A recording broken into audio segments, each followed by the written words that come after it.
UP में पहला बार आयल बाड़ू का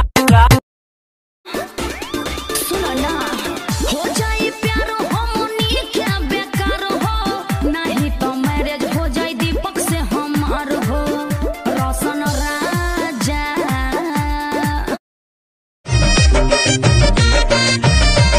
मैं हर के परेशानी केहू दूसर कमानी, जेके मरद ना दर्द का जानी हो।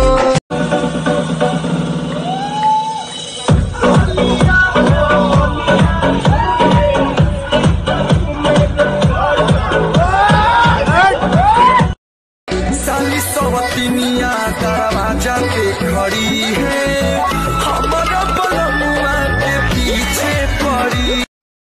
रे नेहवा हमरा के छोड़ के कहाँ जाता रे? जाता नहीं ससुरा जानू, बाय बाय बाय। ठीक बा जो, हमू पीछे पीछे आवतनी, हमू आके आटा चौकी के मशीन वही खोल देतनी। सोचबो मत करी नाती के बेटा।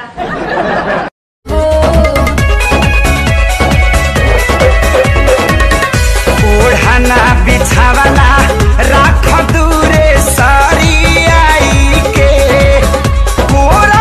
ए चाचा माँ कसम हमार चप्पल हो चाचा, दे दे चाचा, मत कर वैसे। गिरा दे बिका पे हमरा पहले अच्छा से खड़ा तो है दे।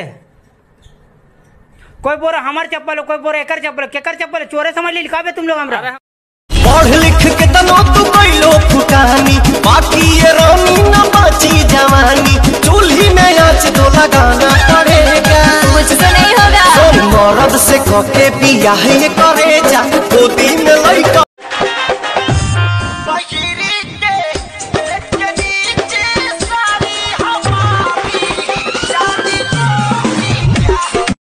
लड़कियों को डिग्री लेने की जरूरत नहीं होती।